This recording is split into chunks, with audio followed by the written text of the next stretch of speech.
Okay, I'm working on a 2004 Jeep. It's a Grand Cherokee Laredo, and it has a rattling, squeaking noise from under the hood when the engine's running.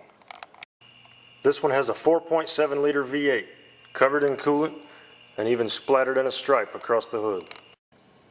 You can see the serpentine belt is about to slide off the pulley on the water pump, and if you give the water pump a little wiggle on the pulley, the bearings are definitely gone.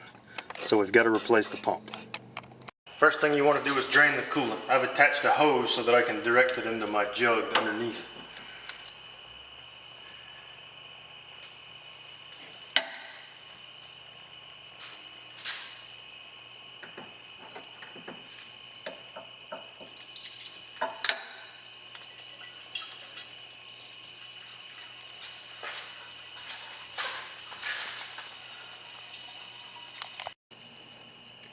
Rotate the tensioner clockwise with a 15mm wrench to release the tension, and then you'll be able to remove the belt.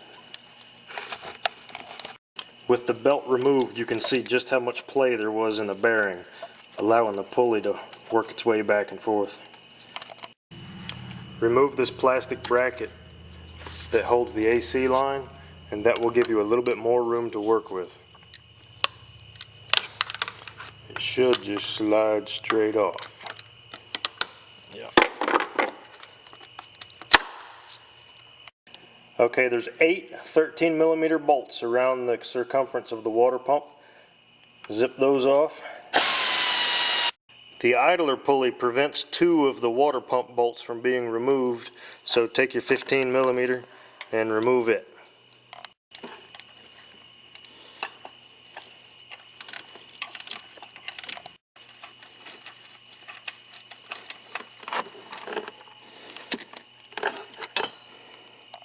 Now there's room to get to the last 2 bolts.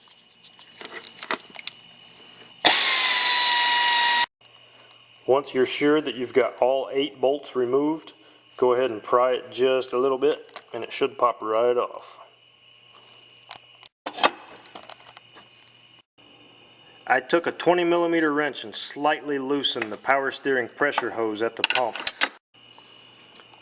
and that allowed me just enough room to fish the pump out of the hole between the fan shroud and the engine.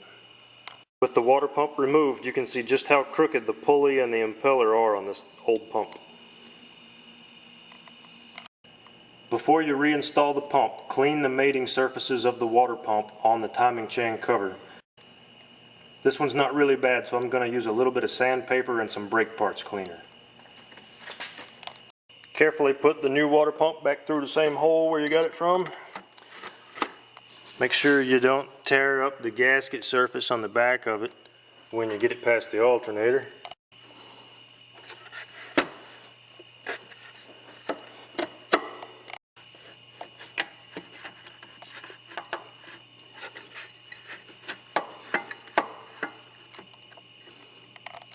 Okay, once you get it back down near where it's supposed to be installed, double check, make sure you didn't knock the O-ring off the back of it, and then reinstall the bolts.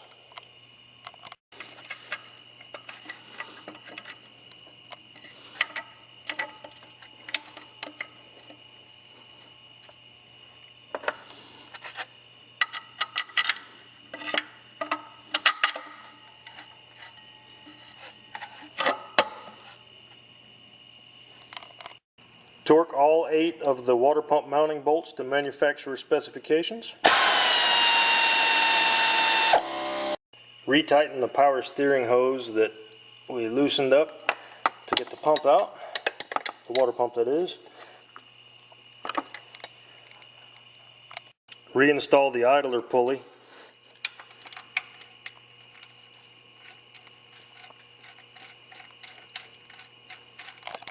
Again, torque this bolt, this 15mm to manufacturer's specification. I'm going to be putting a new belt on. If you forget how to route the belt, look at the sticker. Again, clockwise with a 15mm on the belt tensioner will give you enough tension to slip the belt back over the water pump pulley. Once you've got the belt reinstalled, Double check all the pulleys, make sure it's seated properly. Make sure it's tight. I could play you a song there. Install the bracket on the low side line for the air conditioning.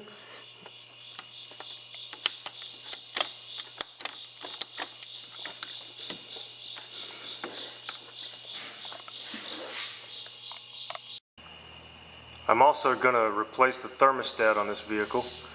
The thermostat is underneath, as you can see right here, beside the harmonic balancer. Zip those two 8mm off. Then give the thermostat housing a little tug. Make sure you got your bucket underneath.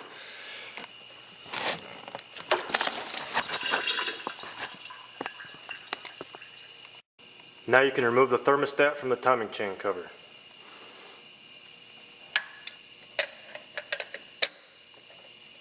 This is really easy to do left-handed holding a camera.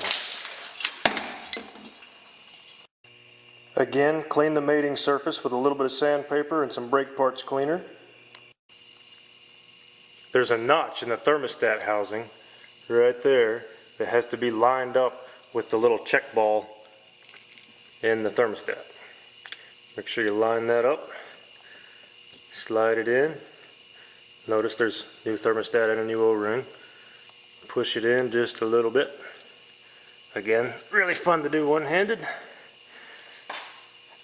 And then reinstall it again, torquing the manufacturer's spec.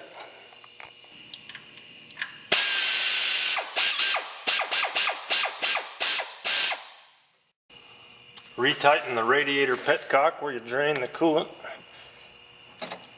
Remove the hose.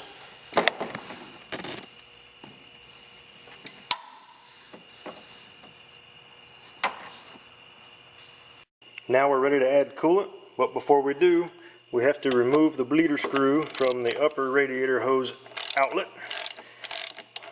That way the air can escape as the coolant goes in. Remember, use a 50-50 mix of coolant and water, and you should be good to go. Slowly add coolant until it starts to come out at the bleeder screw. Then reinstall the bleeder.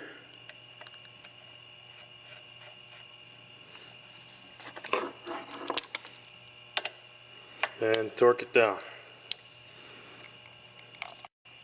Double check the level in the overflow reservoir.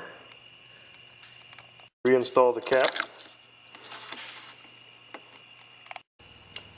Before you start the car, wash them filthy hands. That's a little better. Fire it up.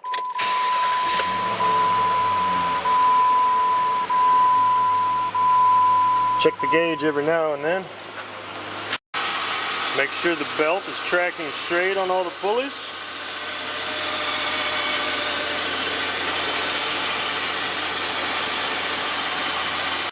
Check for leaks. If you turn the heat on, you can make sure there's not an air pocket in the heater core. If there is, it won't be blowing warm.